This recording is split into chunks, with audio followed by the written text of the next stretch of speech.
Okay, welcome back. It is July 6th of 2015. We're taking a look at the foundation of Brentano's ethics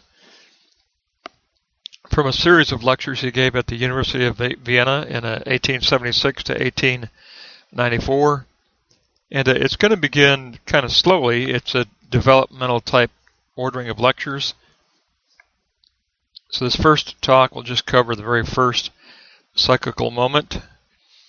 When we take a look at the sensate realm, we learn that our immediate resources are sensate impressions, of course, they're percepts as primary objects, but also the base of axiomatic expansion for Brentano, because he does say that we do accrue a series of propositional axioms of the true as we continue through our dialectical work of epistemology. So we do have a base of axiomatic expansion that we do internally keep on reserve at all times,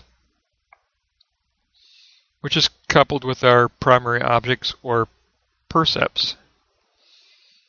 Now, entering into the realm of presentation, or the psychical realm of presentation, where secondary objects confront the intelligibility of experience, Brentano says that there are synthetic a priori judgments that are formed as a psychical imprinting of an impression over the sensate impression. They represent our intentional relation to the object, and initially this is simply an existential judgment of the coming into being of the sensate object. It's an intuited generalization of the species and genus of the sensate object. And so basically this generalization abbreviates the internal sense of the sensate object or percept. Is our first discernment of content. It's not analytic as yet, but it is going to inaugurate the analytical process of judgment. But it initially just simply begins as an internalization of a generalized abstraction or idea of the sensate object. Now, the character of these a priori judgments: they're existential. They affirm if something exists or does not exist. They are categorical. They do form intuitive generalizations of the categorical idea of the sensate object. They reflect a paradox of certainty because they're perceived as evident, but we haven't really formed any formal logical justification. They're analytic in character. So how do we evolve from this generalized idea to the concept of virtue? Brentano says a feeling of approval must be coupled with the idea in order to attain to virtue. Feelings are formed as feeling percepts. Therefore, there is such a thing as a cognition of feelings. Our moral principles take up the cognition of feelings. It will include a partitioning out of the incidental aspects of these feelings, however. So it is very much going to be an analytical methodology. We're going to enter into analytical judgment.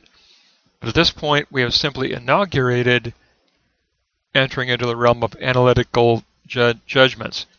We're still we're at the very initial stages of simply forming existential judgments, which internalizes that generalization of the species and genus of a sensate object. And so nothing moral has been attached to that generalization at all.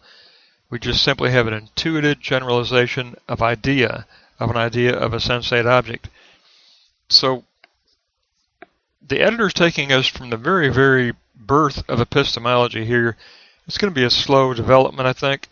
It's a fairly thick book because it contains all of his lectures during this period of time, but we've got to remember we've already went through the epistemology, so it's going to be a recollection of ideas for us that we have covered, but it doesn't hurt to cover them again, to take a look at them again. And so we get a little bit better look at existential judgment here and how we form that very first generalization of the idea of the sensate object as an internalized initial grasping of content of species and genus. But it is not yet analytical judgment. We haven't entered into analytical judgment and comparison and analogy yet. We're simply at intuitive existential judgment, which is a psychognosy of sorts. It is cognition at the level of psyche. It is a psychognosy of sorts, but it's a very elemental form of psychognosy. We need to keep that in mind. It is psychical because we have internalized genus and species. Well, once you internalize genus and species, you have performed a psychognostic act of judgment at the level of psyche. So even though it is the first psychical internalization, it is a psychognostic act of cognition at the level of psyche, a simple grasping of idea. So we do begin with idea, and we begin with existential idea, and it is a categorical judgment, although we certainly have not reached the level of category, but it is the birthplace of category, so it is a categorical judgment, but it's a generalization of species and genus, intuitively grasped. We haven't formed any form of logical argument at all at this point, and no attachment of any moral significance whatsoever. But we must begin somewhere. We begin with generalized ideas of a sensate object, of grasping that initial content as a abstract genus and idea of the sensate object. So it's very, very fundamental, but we do already have a core base of axiomatic expansion stored in our memory, because and in this sense it's good we did go through epistemology, because Brentano says we're already beginning with a base of axiomatic expansion already stored in memory. We know how that works. We've already looked at epistemology, so in one sense it's a good thing we did go through epistemology, because we can understand this very initial statement that a resource already exists of a base of axiomatic expansion. We already have a core of propositional axiomatic basic truths that we have stored in our long-term memory. Similar, or at least informative, of our motivational base of conviction. Not the same thing, because the motivational base couples feeling percepts with this axiomatic base. So it's not the same thing, but it does reciprocally exist in memory as reciprocally related to the motivational base of attestation.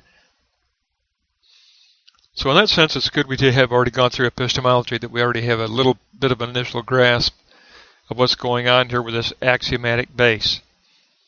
But at this stage, he simply says that the first psychical moment is a grasping of the genus and species as an internalization of an abstract generalization. It's an abstract idea that has been internalized within the self. That gives us our very first look, and we will dig in deeper, I'm sure. This takes us through the first lecture of 14 through 70.